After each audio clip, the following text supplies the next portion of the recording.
Bonjour à tous et bienvenue sur la chaîne YouTube. Alors aujourd'hui on se retrouve pour une nouvelle vidéo. Vous l'aurez compris, on va faire une simulation donc de l'Euro 2020. D'ailleurs c'est l'Euro 2021 désormais, ça vous le savez puisque pour cause de Covid l'Euro a été annulé, l'Euro 2020, ou repoussé plutôt. Et donc il aura lieu selon toute vraisemblance en juin 2021. Au-delà de l'organisation, donc ça devait se faire dans 12 villes au départ. Finalement on s'orienterait maintenant vers moins de villes au vu des problèmes du Covid. Et ça devrait être, il y a une grosse supposition qui dit que ça sera peut-être uniquement en Russie.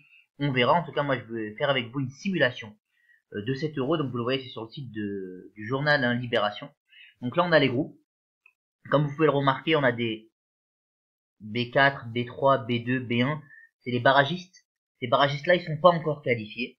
C'est pour ça qu'il y a marqué B1, B2, B3, B4. C'est simple, les résultats des barrages vont être connus donc là pour la prochaine séquence internationale. C'est à peu près autour du 15 ou 16 novembre que les matchs vont avoir lieu et on saura qui sont les derniers barragistes. Quoi qu'il en soit, moi j'avais envie de faire une petite simulation. Donc là pour chaque groupe, vous avez le groupe A, B, C, D, E, F, et puis avec les meilleurs troisièmes, etc. Et qu'on puisse voir une simulation de ce que pourrait être l'euro. Et le but, ça serait que vous fassiez vous également votre simulation, que vous donniez vos avis en commentaire, et qu'on voit entre vous et moi si on a des avis communs, si on a des avis divergents, et si on trouve au final le même vainqueur de l'Euro 2021. On va pas plus tarder que ça. Donc pour le premier groupe, donc que vous voyez ici, avec Turquie, Italie, Pays de Galles, Suisse. Donc là pour moi, l'Italie sort de ce groupe en tête. Et derrière, je trouve que c'est assez tendu comme groupe, je tiens à le dire sur ce groupe-là. Mais entre la Turquie, le Pays de Galles et la Suisse, voilà, je trouve que la Suisse c'est très fort défensivement, mais la Turquie a fait vraiment une bonne phase de qualification. Il avait embêté récemment la France, donc j'ai envie de dire que la Turquie sort, sachant que vous savez, il reste des chances pour les meilleurs troisièmes, on le verra un peu plus tard. Là, pour ce groupe B, je pense que la Belgique sort, évidemment. Derrière, un petit peu sur la lancée de ce qu'ils ont pu faire, là, j'hésite entre la Russie et le Danemark. J'hésite grandement entre ces deux nations. Maintenant, si je devais choisir, et en imaginant, décidément j'ai du mal, que l'euro a lieu chez eux, je dirais que la Russie sort. Alors là, les Pays-Bas, je pense qu'ils sortent facilement, et l'Ukraine, qui même s'ils ont pris une rousse contre la France, pour moi ça représente pas grand-chose, et je pense que l'Ukraine sort parce que voilà, c'est une équipe qui est même bien revenu. Là, l'Angleterre, pour moi c'est clair, en tête. Et après, derrière, je dirais que la Croatie fera une dernière bonne compétition, même s'il y a ce renouvellement de génération qui s'est pas encore fait. Mais je pense que la Croatie sort de ce groupe. Ensuite, ici, je pense que l'Espagne sort sans souci.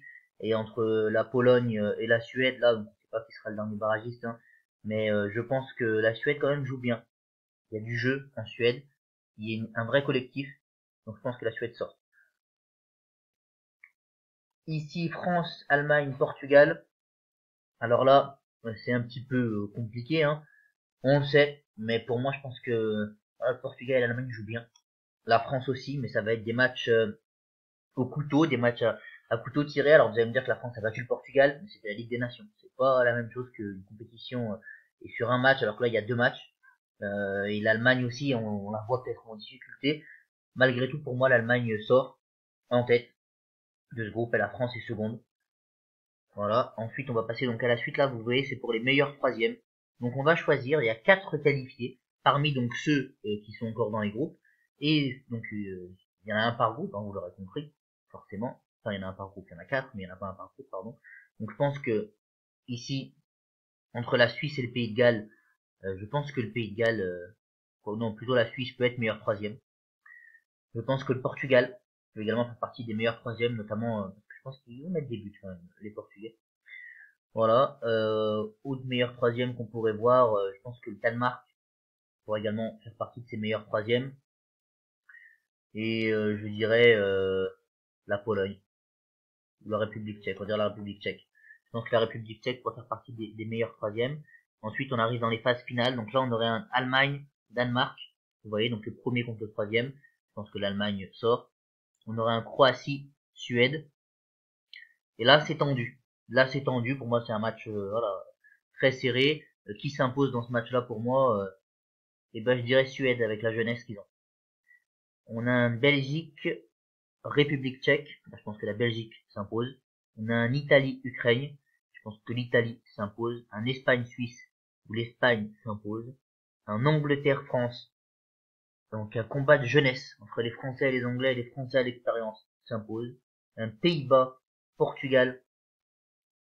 Et là, je me dis que donc là que le Portugal, j'ai dit, hein, pour moi, joue très bien. Mais entre les Pays-Bas et le Portugal, moi je pense que le Portugal s'impose à l'expérience. Entre les deux. Et un Turquie-Russie, où là la Turquie, pour moi, sort de ce match-là. Ensuite, on a un Allemagne-Suède, et pour moi c'est l'Allemagne qui s'impose. Un Belgique-Italie, et l'Italie à l'expérience et au vice qui s'impose. Un Espagne-France. Et là, je pense que la France se fait sortir par l'Espagne.